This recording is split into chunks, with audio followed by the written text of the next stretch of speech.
Bueno, primero que nada, quisiera que nos pusiéramos un momentito con nuestros ojos puestos en la Virgen, aunque ella está tapada por la pared. Nuestra Señora está aquí muy cerquita de nosotros. Y que dirijamos los ojos del alma al rostro tan hermoso, tan sereno, tan puro y transparente de Nuestra Señora, ese rostro que vieron Jacinta, Francisco y Lucía.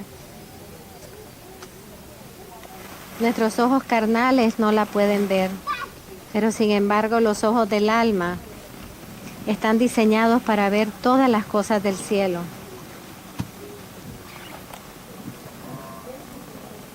Y viendo su rostro,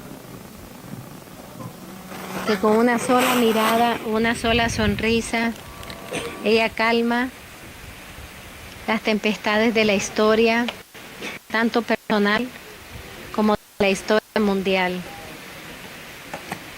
No se nos olvide que Dios le ha dado a su madre. Ella no tiene el poder por sí misma, pero Dios le ha dado a Nuestra Señora el poder de intervenir en la historia y de transformar la historia de oscuridad en una historia de salvación. ¿Por qué podemos decir que Dios le ha dado el poder a la Virgen de hacer esa transformación en la historia? Por una sencillísima razón que todas deben aprenderse para que se lo contesten a las personas. Porque fue el sí de Nuestra Señora el que transformó la historia para siempre. Gracias a ella hay un antes y hay un después. Gracias a su sí, Dios pudo hacerse hombre y venir a salvar a la humanidad. Y por lo tanto ya la historia está plenamente sometida al poder del Señor. Podemos ver el mal trabajar y querer triunfar en la historia. Y muchas veces el mal tiene aparentes triunfos o temporales triunfos en la historia. Pero la palabra final, ¿quién la tiene? La tiene el Señor. Y es lo que vimos en su propia vida. Dios se hizo hombre, entra en la historia humana y en la vida humana a través del vientre de la Santísima Virgen por el poder de su sí. Y empieza toda una trayectoria de vida de 33 años, que a propósito, por si no nos hemos dado cuenta, porque la mayoría no nos hemos dado cuenta, estamos en el año 2017. San Juan Pablo II, desde 1979, empezó a preparar la iglesia para el año 2000, para el jubileo del nacimiento del Señor. Nosotros estamos en el 2017 y nadie menciona que dentro de 13 años es el jubileo de la vida pública del Señor, de su ministerio público. Y dentro de 16 años es el jubileo de la pasión, muerte y resurrección de nuestro Señor Jesucristo. Y hay que prepararnos. Y si nadie lo hace, cuento con todos mis hijos para hacerlo. Pues nuestra madre tiene la autoridad dada por Dios. Como toda madre tiene autoridad sobre sus hijos. Autoridad que es divina, ¿eh? Padres, no es autoridad suya, es autoridad divina que Dios les ha concedido para educar, formar, para dar valores, para hacer que sus hijos sean hombres y mujeres de bien. Pues la Virgen tiene la autoridad dada por Dios para intervenir en nuestra vida personal y en nuestra vida social, comunitaria, familiar, nacional y mundial. ¿Y por qué quise empezar esta charla? Que no sé exactamente lo que voy a decir, pero bueno, algo diré. Aquí, en el muro de Berlín. Porque yo creo que es importantísimo entender la aparición de Fátima con su impacto histórico. ¿Qué quiso hacer el Señor a través de su madre en la historia? Es la primera pregunta. La segunda pregunta es ¿con quién lo hizo? Pueden tomar nota porque las preguntas son importantes. ¿Con quién lo hizo? Y además para que después me recuerden que pregunté. Tercero, ¿cómo lo hizo? Y cuarto, ¿qué necesitó realizarlo? Son 4 preguntas que creo que son fundamentales para entender el evento completo de Fátima. Entonces, quise empezar aquí en el muro de Berlín, porque este trozo del muro de Berlín se trajo a Fátima por un propósito. ¿Cuándo cae el muro de Berlín? Es un hecho histórico, ¿no? Cayó en noviembre de 1989. Y tal vez muchos de nosotros hemos visto en videos el momento, ¿verdad? Cuando le están dando con los martillos y cayendo, que la sensación de libertad.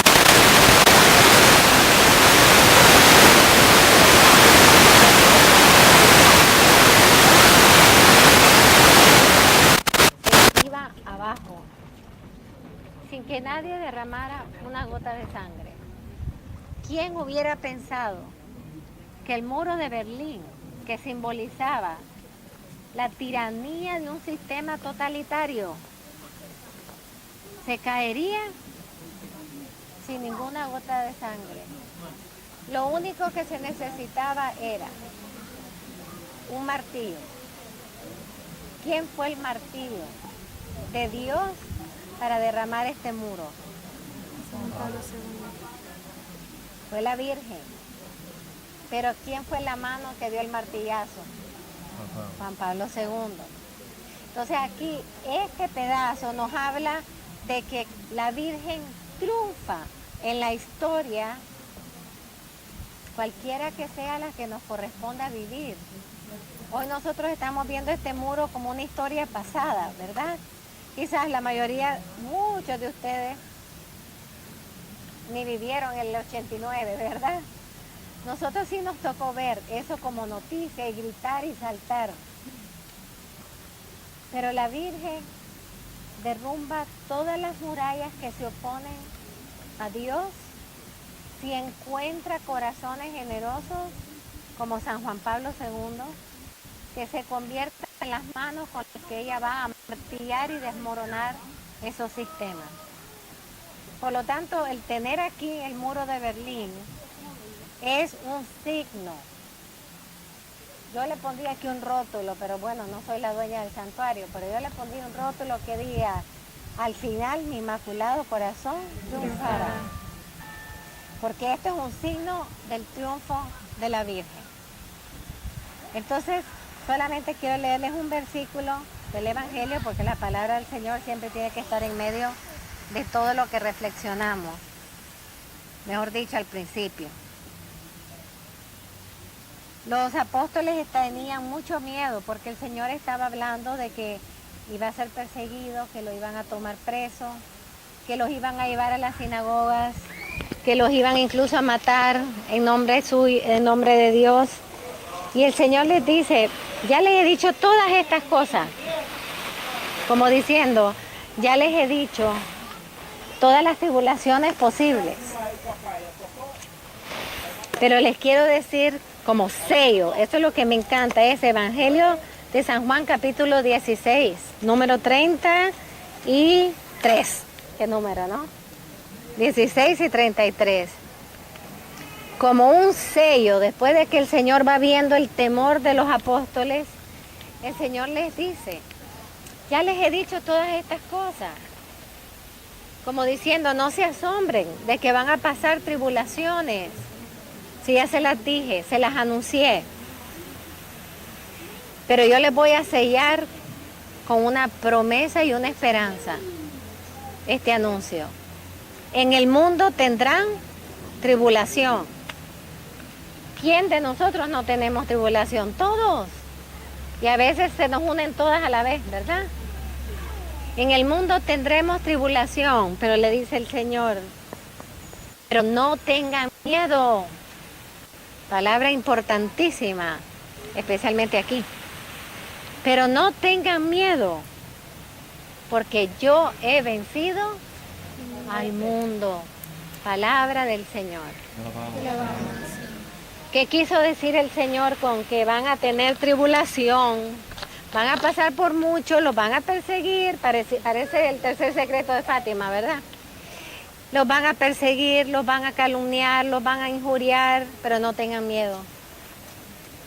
Porque yo he vencido al mundo. ¿Qué quiere decir? Que ni la tribulación, ni la persecución, ni la muerte, ni el hambre, como dice San Pablo a los romanos, nada nos puede separar del amor del Señor, y que al final lo que triunfa sobre todo eso es el amor de Dios. Me preguntaban en un canal de televisión hace una semana cómo yo definía a Fátima. Imagínense definir a Fátima. Me dice, en una frase, Espíritu Santo. Pero creo que el Espíritu Santo me la dio bien dada. Yo defino a Fátima como la misericordia de Dios que entró en el drama del mundo. Y así podremos hablar de todas las apariciones marianas. Y así podremos hablar de tantos momentos de gracia como el cenáculo esta mañana, ¿verdad? Para nosotros fue un triunfo de Dios en nuestro corazón. Pero colocándolos en las apariciones marianas, siempre, cada aparición es el triunfo de la misericordia de Dios, que entra en el drama de ese momento histórico. Cada momento histórico tiene su propio drama. Hermanos, nosotros hoy no tenemos muro de Berlín. Hoy tenemos Venezuela, El Salvador, el terrorismo, que es universal. Hoy tenemos muchos dramas universales, el aborto, la eutanasia, el suicidio de nuestra juventud. Tenemos tantos y tantos dramas universales. Y ¿saben qué me encanta? Hace como un mes se reunieron 25 teólogos para estudiar qué se hace ante los dramas de la humanidad. Y llegaron a una conclusión, después que pasaron un mes dando vueltas, que había solo una opción. Que adivinen cuál era. Que la opción era la Virgen. Claro, la Virgen con todos los adornos que ella viene. La oración, la penitencia, el sacrificio, el ayuno, la adoración eucarística, la confesión, o sea, todo lo que ella va pidiendo en las apariciones, o sea, ella, toda su persona, con todo lo que es como madre y con todo lo que nos pide como madre, ella es la solución de los dramas de nuestro momento histórico. Entonces, el Señor le dice a los apóstoles, no tengan miedo, yo he vencido al mundo.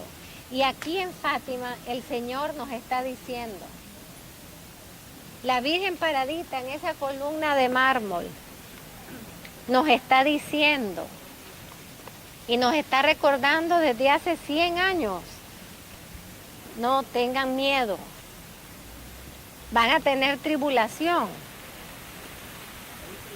pero mi Hijo ha vencido al mundo.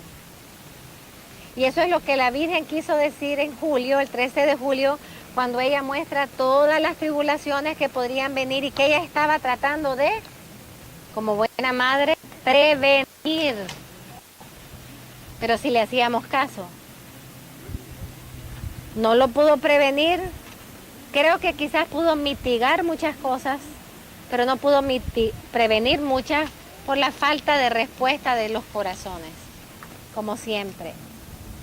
Pero toda aparición mariana es Jesús diciéndole a la humanidad, no tengan miedo, yo he vencido al mundo, yo no me olvido de ustedes. Y cuando creo necesario, envío a mi madre para que con su amor materno, con su ternura materna, con su autoridad materna, con toda la potencia de la maternidad, que es más allá de lo que podemos imaginarnos, ella comunique mi amor y mi misericordia y mi salvación a las almas. Qué lindo también que un papa que iba a estar tan unido, tan íntimamente unido a Fátima y estará para siempre, íntimamente unido a Fátima, empezara su pontificado diciendo que No tengan miedo. no tengan miedo. Y lo pasó diciendo durante los 27 años de su pontificado. Y ese no tengan miedo, abran de par en par las puertas de su corazón a Cristo. No solamente duró 27 años, hermano. Quedó como un eco dentro del corazón de la iglesia. Sigue resonando, sigue resonando. Don Aviate Paura, no tengan miedo, en cualquier idioma, donde quiera que vamos, en tantas iglesias esa frase, el totus tuus y no tengan miedo, soy todo tuyo María y no tengan miedo, porque esas dos frases van juntas. Si soy todo de la Virgen, si entrego mi corazón, si me consagro a ella, si soy su hijo, si soy su hija, si vivo como tal, mi amor filial, si me entrego a ella como Cristo me pidió al pie de la cruz y la tomo en mi casa, no tengo por qué tener miedo porque ella va a ejercer su maternidad sobre cualquier aspecto de mi vida, los alegres y los difíciles. Juan Pablo dijo, no tengan miedo. ¿Y por qué teníamos que tener miedo? Fíjense, él lo dijo en 1978. El 22 de octubre de 1978, un papa que venía desde su juventud de conocer todas las tragedias de la humanidad del siglo XX. ¿Cómo no iba a decirle a este siglo qué pasó y al que comienza, no tengan miedo? Un papa que había conocido la guerra en todas sus formas. Un papa que había visto los sistemas totalitarios sin ninguna reserva, aniquilar a miles y miles y millones. Un papa que había visto la destrucción de ciudades. Un papa que había visto, para mí, esto es lo más impresionante, que había visto lo que somos capaces de hacer nosotros, los hombres. Porque las guerras no se hacen solas, hermano. Porque los campos de concentración no se levantaron solos. Porque los miles y miles y miles de mártires del siglo XX, el siglo que más mártires ha dado, esperemos que el siglo XXI se pare, pero por ahora vamos igual que el XX. El siglo que más mártires ha dado por la persecución tan ardua de la iglesia, y no se nos olvide, no solamente la iglesia europea, nuestra propia iglesia. No se nos olvide la gran persecución a la iglesia mexicana, donde murieron tantos mártires. Los que vieron la película La Cristiada, y los que no tienen, pídame que tengo como campaña 20,000 películas que dar, pero para que se las den a otros también. ¿Por qué? Porque tenemos que recordarnos que el siglo que acabamos de dejar fue un siglo oscuro a nivel humano. El más oscuro a nivel humano. Pero a nivel divino.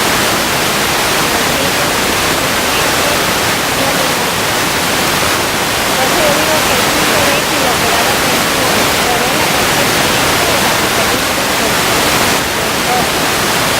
y el dragón. Y el dragón que se está desarrollando, manifestando todos los diferentes tipos de problemas. Eso nos tocó vivir un siglo, el único siglo de la historia, donde se dijo que Dios había donde se quisieron construir ciudades sin Dios, que quiere decir Dios no es importante, es irrelevante para la vida de Dios. Y por eso es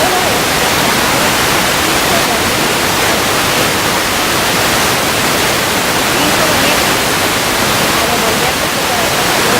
que ahora todo esto es capaz de hacer un campo de concentración.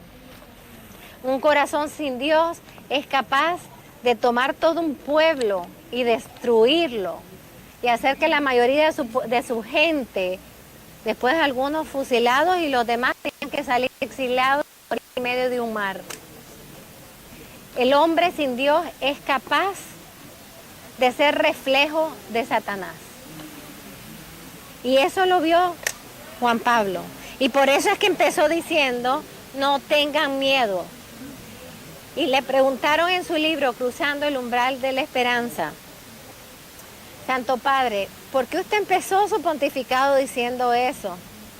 Y él dijo, ¿cómo no empezar diciéndole al mundo no tengan miedo? Si cuando los apóstoles tenían miedo, cada vez que tuvieron miedo, Jesús les decía, no tengan miedo. Y cuando después de muerto en la cruz, por más que oyeron que iba a resucitar, no les entró. Y por eso estaban muertos de miedo, encerrados. Cuando el Señor se le aparece, ¿cómo habrá sido que los encontró? De temeroso. ¿Qué es lo primero que les dice el Señor? Fíjense que en mi lógica hubiera sido, hermanos, resucité. No, les dice, no tengan miedo. O sea, tenían ya miedo hasta del resucitado. Entonces, él dice, ¿cómo no voy a decirle al mundo de hoy no tengan miedo? Cuando el mundo de hoy tiene todas las razones por qué tener miedo. Y yo estoy segura que si nos ponemos a hacer una lista, de razones por qué tener miedo, todos tendríamos una lista larguísima, ¿verdad? Pero sin embargo, el Señor aquí en Fátima quiere que salgamos convencidos que no debemos tener miedo. Y eso no significa que no habrán dificultades, significa que en medio de la dificultad, el Señor envía a su madre como portadora por excelencia de todas las gracias y de toda la obra que Él quiere hacer, tanto en tu vida como en la vida del mundo. El Papa Benedicto XVI, y lo quiero citar porque me pareció algo tan hermoso, dijo, yo quiero repetir las palabras de mi amado predecesor. No debemos tener miedo. Ya Juan Pablo II lo dijo, no hay que tener miedo de la situación actual ni la situación mundial, porque el mundo y el hombre han sido redimidos por Dios. Porque Dios es amor y Dios ama al hombre. También Dios ama al mundo a tal grado que Dios ha enviado a su único Hijo al mundo para salvarlo. Es por eso que San Juan Pablo dijo que la historia completa, esto es importante, hermano, no pedacitos de la historia completa está impregnada de la acción de Dios en la humanidad. ¿Ustedes saben lo que es estar impregnado? ¿Han sentido a veces a alguien que pasa con un perfumazo? Y pasa y tú te quedaste perfumada también. Bueno, por eso uso esa palabra, para que entendamos que la historia está impregnada de la acción de Dios en la humanidad. O sea, que Dios va caminando entre la historia, que la historia no está fuera de la misericordia de Dios, que la historia no está fuera de la acción salvífica de Dios. Es al contrario, hermanos. Dios trabaja en la historia y por eso nosotros nunca debemos renegar de nuestra historia, aunque haya sido dolorosa. Porque no sabemos lo que ese dolor va a hacer en mi futuro. Porque toda nuestra historia está impregnada del amor de Dios. Un ejemplo de ello es el mismo San Juan Pablo, que perdió a su madre a los 9 años. Bueno, se ganó tremenda madre, ¿no? Pero pierde a su madre natural, a su madre biológica a los 9 años, a su hermano a los 18 y a su padre a los 20. O sea, no tiene familia, no tiene ni primos, ni tías, ni abuelitos, ni todo lo que nosotros tenemos. A los 20 años está solo en el planeta, sin familia. Y el Papa que nos ha dejado el legado más potente y luminoso sobre la familia. La historia está impregnada por la misericordia de Dios. Si Él no hubiese perdido esa familia, con todo ese dolor que Él vive, Él no hubiera desarrollado tanto amor por la familia que lo llevó a darnos el Papa que nos ha dado el legado más largo, más alto y más profundo y más sólido sobre la familia. Por eso nunca se hubiera imaginado ustedes que si Juan Pablo decía, a mí pobrecito yo, nosotros vivimos en la cultura del pobrecito, ¿no? Por eso es que tenemos caracteres como gelatina, endebles. Yo soy sincera y digo las cosas como son. Todo el mundo es pobrecito. Es que a mí se me murió mi papá cuando yo tenía 5 años.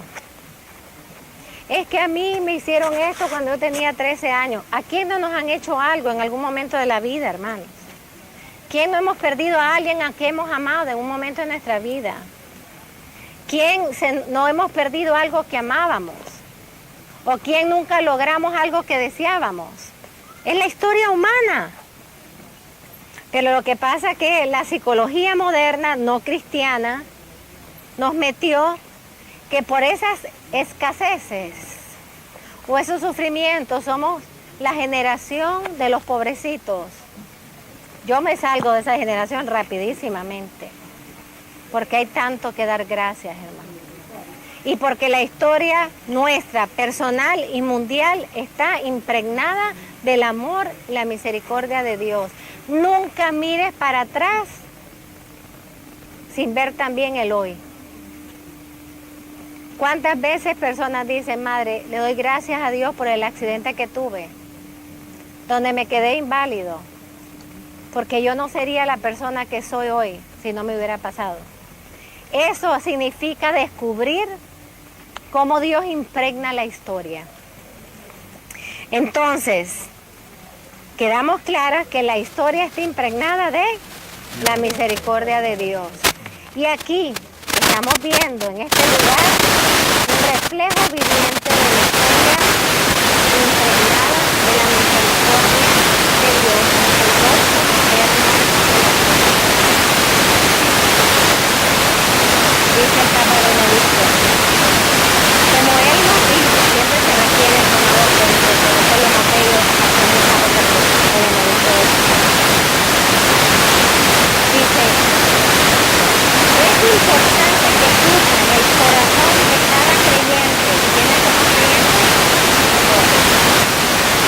Que surja una convicción, quiere decir que estamos débiles en esta convicción.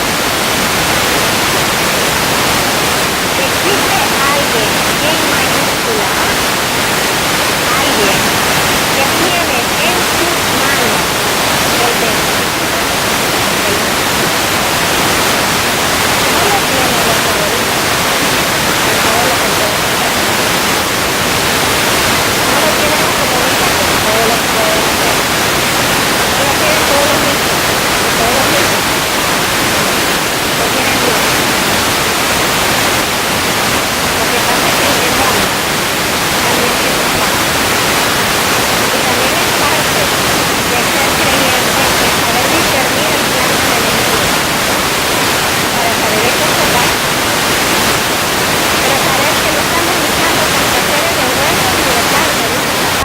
Luchando contra espíritus malignos.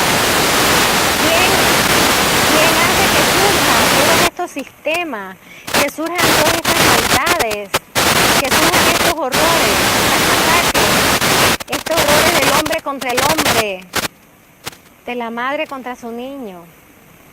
y del padre contra su niño. Vamos a echarle la culpa a los dos. ¿Quién hace que surja el mal? ¿Quién es el que en la noche siembra la cizaña? Satanás. Pero miren qué inteligente que el Señor. Cuando San Juan, como cualquiera de nosotros, llegamos, le decimos, Señor, pero alguien sembró cizaña en la noche, vamos a cortarla. ¿Y qué le dijo el Señor? Calma, Juan. Y era Juan, porque no era Pedro, porque Pedro era el impulsivo. Este era Juan, el hijo del trueno, No me lo pongan así medio guandengle, que nada de guandengle. Hijo del trueno. ¿Qué le dijo Jesús? Espérate, Juan, déjala que crezca. Y eso es en la historia también. Para que cuando llegue el momento de cortarla, no nos pasemos llevando la hierba buena. ¿Qué quiere decir con eso el Señor, hermano? Que si el Señor permite esa cizaña, pero hay un momento en que Él dice, basta ya. Y se caen las murallas de Berlín. Basta ya. Y hay que ser nosotros los apóstoles que le ayudan a hacer el basta ya de Dios. Porque Dios hace un basta ya, pero lo que pasa, ¿saben lo que nos pasa a nosotros? Que estamos todos sentados aquí. Señor, haz algo. Ay, Señor, a mí me encanta porque a mí me llega de todo. Ay, Madre, pida para que ella venga a la parucía. Ay, Madre, que venga Jesús ya. Ay, Madre, que mande unos truenos y que acabe con todo. Y yo todo lo oigo y le digo, bueno, ¿y tú eres un trueno por casualidad? ¿Qué vamos a hacer nosotros para acabar con el mal? Porque Él no dijo, Juan, tú no vas a hacer nada. Dijo, cuando vayamos a cortar, no nos pasemos llevando la hierbabuena. O sea que el Señor necesita manos. La Virgen necesita apóstoles, como se lo dijo aquí a Lucia, porque estamos en Lisboa. ¿Qué le dijo? Jesús quiere servirse de ti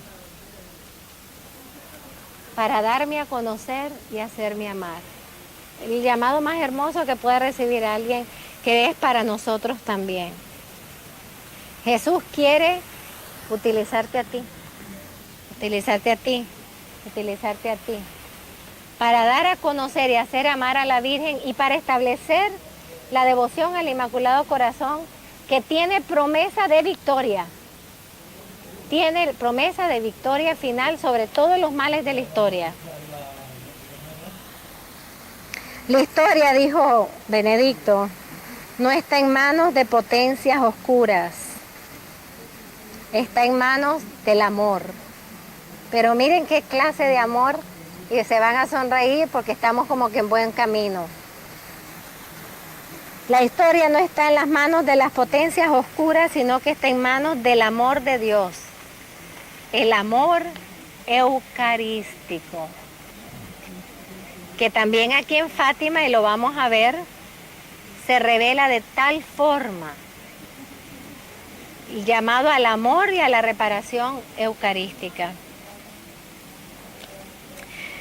Tampoco está en manos de la casualidad.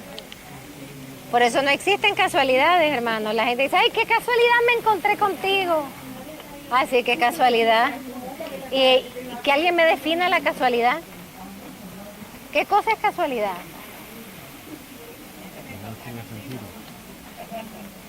¿Se dan cuenta que ni siquiera podemos definirla?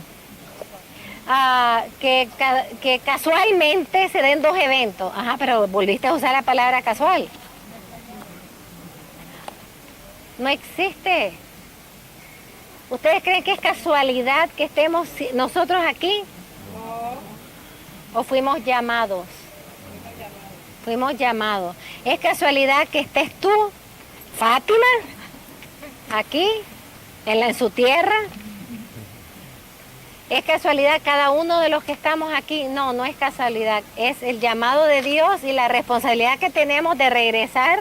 Después entramos a los santuarios, ¿verdad? A ser santuarios vivientes, como nos dijo hoy en la mañana el Señor. a través de la homilía del Padre y luego en el Santísimo. Tampoco dice Benedicto, que la historia está en las manos de las opciones humanas. ¿Tienen poder las opciones humanas? Sí, y muchísimo. ¿Tiene poder en que tú visites a un niño enfermo y le des tu amor? ¿Tiene poder que alguien mate a un niño? Ambas, tan contrarias, son opciones humanas, fruto de nuestra libertad. Yo he llegado a la conclusión que la mayoría de la gente ha perdido la fe porque no entienden la libertad. No entiende cómo Dios permite tantas cosas protegiendo y respetando nuestra libertad. ¿Y saben lo que es para Dios regalarnos el don de la libertad? ¿Pero para qué?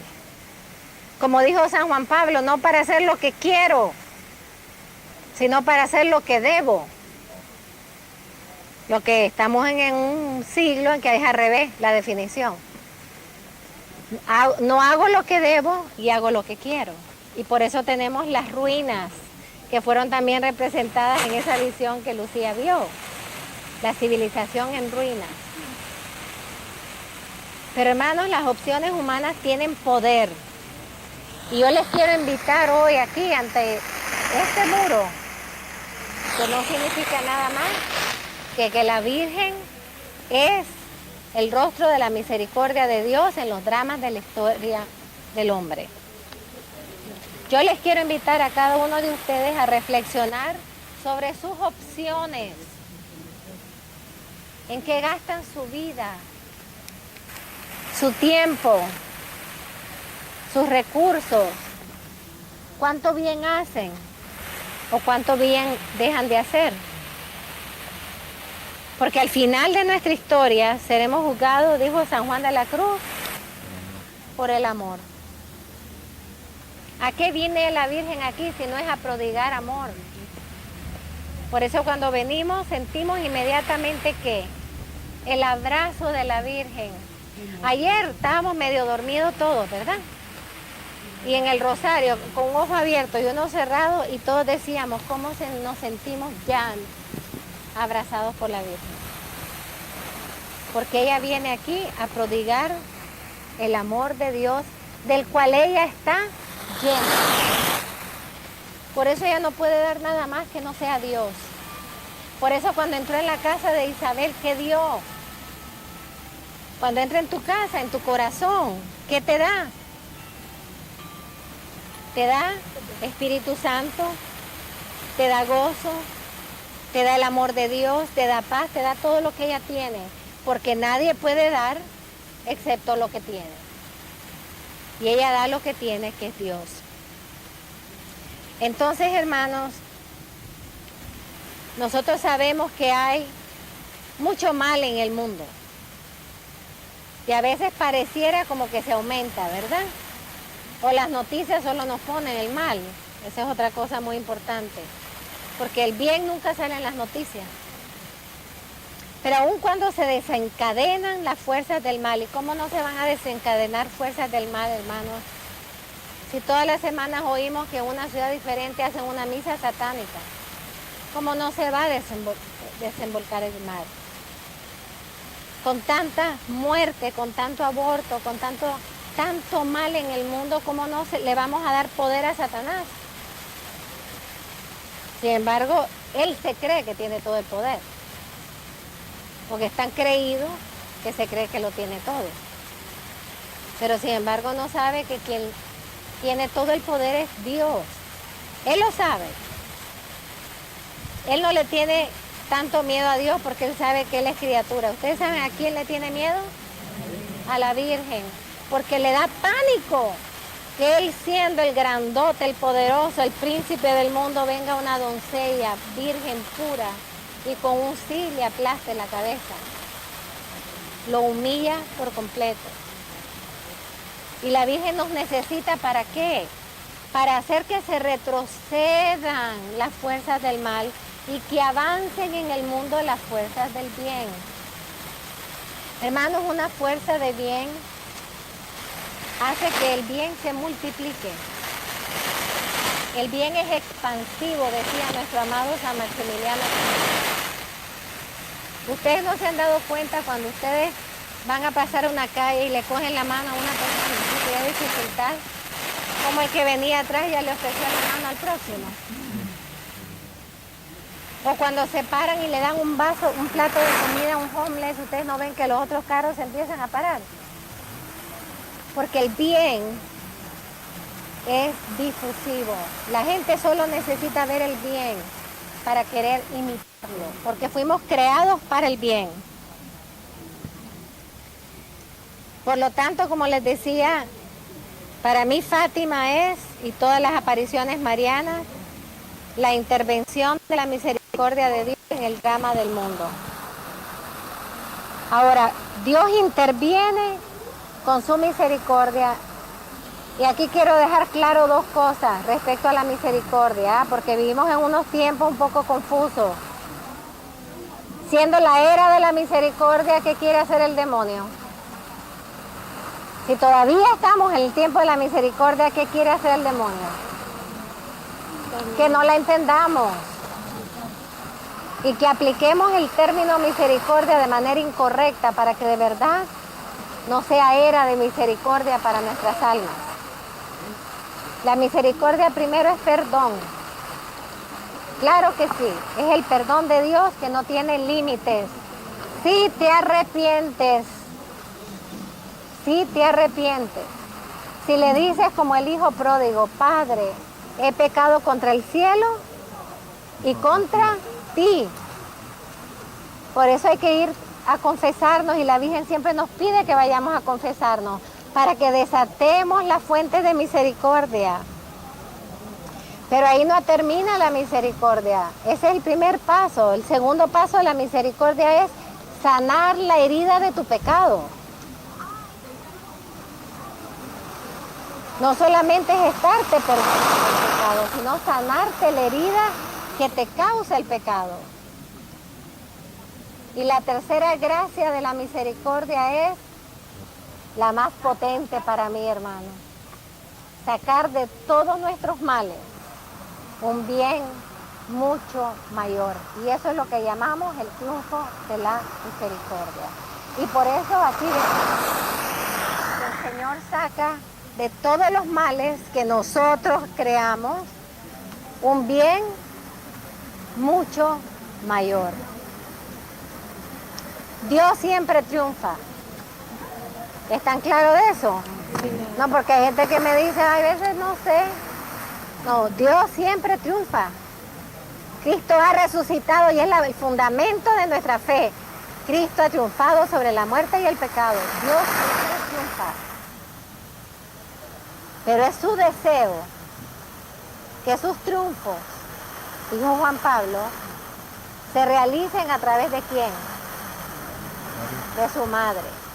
Por eso él dice en su libro Cruzando el umbral de la esperanza, la victoria llegará y llegará a través de María, porque Dios quiere, no porque la Virgen quiere, porque Dios quiere que todas sus victorias se vea claramente que fueron logradas por la Virgen. Miren qué cosa más bella. Y eso se lo dijo, el niño Jesús se lo dijo a Lucía. Y que a partir de que nosotros entendamos que las victorias de Dios son logradas por las victorias de la Virgen, se honrarán a los dos corazones al mismo tiempo. O sea que nosotros somos parte de todo este designio. ¿Se dan cuenta? Que no nos damos cuenta de cómo, ni cuándo, ni de qué forma. Entonces, si las apariciones son intervención de misericordia de Dios en los dramas de victoria, los santuarios son lugares geográficamente elegidos por Dios consagrados por la presencia de Dios y de la Virgen. No son cualquier lugar, ¿ah? Los santuarios son lugares donde hoy podríamos decir que estamos en Caná. Son los nuevos Caná de la historia, donde está la Virgen y también está Jesús con sus discípulos. Está la Virgen y Jesús y se van a lograr grandes milagros por la intervención materna de la Virgen, que es la que por amarnos tanto se fija, porque hay dos formas de fijarla. Hay la forma de fijarse que es egoísta, o sea, para criticar, y hay una forma de fijarse para lograr milagros en la necesidad del otro. La Virgen se fija en lo que nos hace falta y desde aquí está pidiéndole a Jesús por cada uno de los vinos que nos hacen falta. Los santuarios juegan un lugar importantísimo en la historia, hermano. Aquí estamos representando todos los países. Díganme si en sus países natales hay un santuario nacional dedicado a la Virgen. ¿Y por qué? Ah, bueno, porque un señor se le ocurrió hacerle. No. Esos santuarios nacionales son dedicados a imágenes milagrosas, apariciones, a imágenes que han logrado la conversión de un pueblo. Ya Guadalupe entra en otro rango, ¿verdad? Porque ella no es pintura, no es imagen, ella está viva en México. Dichoso México. Por eso dijo el Papa Pío XII, dijo Pío XI, en ningún lugar ha ocurrido nada así. Hermanos, pero en la fisionomía cultural, histórica, nacional de cada uno de nuestros países, en el corazón de nuestro país está la Virgen. Y por eso vemos a las cantidades de personas que van, a veces con 5 niños, van a pedirle a ella con confianza, porque saben que ella siempre logra de su hijo los milagros que necesitamos. Nosotros hemos sido llamados a ser santuarios vivos. Y yo quiero decirles algo. Lo primero que hay que ver es qué descubrimos nosotros en los santuarios marianos. Vamos a irlo diciendo. Dígame. Paz. ¿Qué más? La presencia eucarística. ¿Qué más? La confesión, la conversión. ¿Qué más? El perdón. Solidaridad. Obras de misericordia. También la fe. Las llamadas. O sea, la voz de la Virgen que nos ha dicho algo en ese lugar. Y por eso no podemos dejar de pasar el centenario sin escuchar las llamadas de la Virgen. ¿Por qué? Porque ella vino aquí a decirnos algo. Y nosotros tenemos que venir aquí a escuchar lo que nos dijo. ¿Para qué?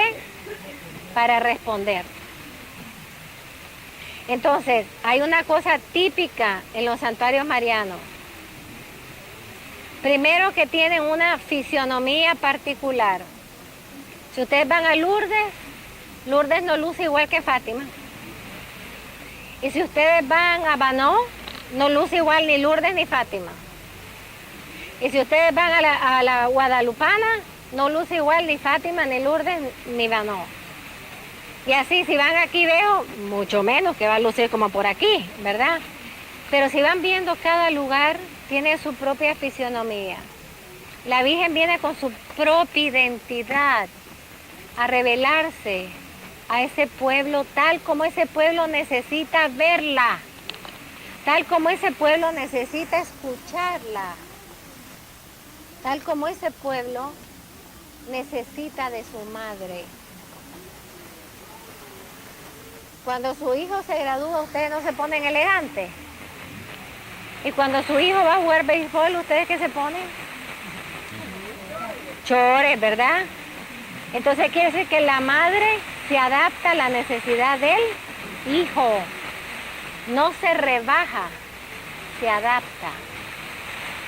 Entonces, en cada santuario vemos una fisionomía personalizada, lo cual quiere decir que la Virgen honra la dignidad de aquellas personas a las que le va a hablar y aquellos pueblos a los que va a hablar. Primera lección de ser santuario, honrar la dignidad de la persona humana. Segundo, en los santuarios encontramos claramente la pedagogía materna. ¿Hay alguien aquí que sea maestro o maestra? Bueno, todas las monjitas somos, pero aparte de las monjitas, a ver. ¿Verdad? Y viene un santuario y hay una pedagogía. Fíjense qué pasa en todos los santuarios marianos. La Eucaristía, misa como 3 o 4 veces al día. En Guadalupe cada hora. Segunda pedagogía, el rezo del Santo Rosario. El rezo del Santo Rosario es potentísimo y hablaremos de eso. El rezo del Santo Rosario es tener el Evangelio en una mano, hermano. Ahí está toda la vida de Jesús y de nuestra madre que lo acompañaba. Pero imagínense que contado por ella. ¿A ustedes se acuerdan cuando su mamá les contaba los cuentos, eran niños? Y no se podían dormir si su mamá no se los contaba, ¿verdad? Pues ¿cómo vamos a dormir? ¿Cómo vamos a descansar nuestras almas si no rezamos el rosario y le permitimos a la Virgen que nos cuente la historia de su hijo desde su mirada y desde su corazón? Que fue la que estuvo al lado de él. Primero vemos las confesiones. ¿Para qué? Para que no pasemos por aquí como pasamos por los próximos. Para que pasemos aquí y salgamos diferentes como los Reyes Magos, que entraron por un camino y se fueron por otro. Cuando uno viene a un santuario mariano hay que venir de una manera y ya después de 24 horas ya tenemos que estar como un poquito más diferentes. ¿Por qué? ¿Y eso cómo se logra? Por la confesión, por el venir con humildad a entregarle a la misericordia divina todos mis pecados y que Él las lave con su sangre, con su agua y me restablezca y me eleve. Otra pedagogía materna, la solicitud por los demás. Siempre en todos los santuarios marianos son lugares de caridad, donde nos preocupamos por el otro. ¿Dónde estamos? ¿Tenés agua? A lo mejor no sabes cómo se llama la que está a tu lado y le preguntas algo. O a lo mejor estás sentado y no conoces y te abres y le abres un espacio. O sea, haces cosas que en el mundo secularizado que nos enseña a ser egoístas, aquí se nos quita el egoísmo. Eso es lo que nos enseña la madre, a ser hermanos, porque es nuestra única madre y nosotros somos sus hijos. Pero también hay pedagogía por su enseñanza, porque la Virgen no solamente es madre, no solamente es reina, la Virgen también es maestra y formadora del corazón humano. Y cuando estudiemos los mensajes, vamos a ir viendo la progresividad y viendo su pedagogía, qué pide, cuando pide, cómo pide, qué no pide. Una maestra excelente porque conoce el corazón humano. Por lo tanto, con todo eso, en los santuarios se forma un plan. Hermanos, volvernos eucarísticos, hombres y mujeres de confesión regular, hombres y mujeres de servicio y misericordia, hombres y mujeres de escucha de la palabra de Dios y de atención también a la palabra de nuestra madre, que después de todo nos va a decir lo que Él nos dice, porque eso ya lo dijo ella. Hagan lo que Él les diga. Así que lo que ella nos viene a decir tiene que ser lo mismo que ya Jesús nos dijo, nada más que ahora ella nos lo repite con su dulzura y su ternura. Pero todo eso es para formar un plan, un designio. Ya con esto acabo porque nadie me está llevando cuenta y nadie me hace ojo.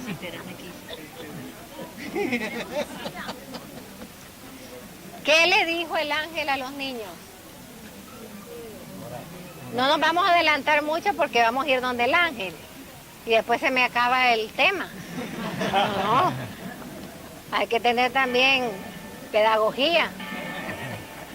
Pero al inicio, el ángel le dijo a los niños, los dos corazones tienen designios de misericordia sobre ustedes.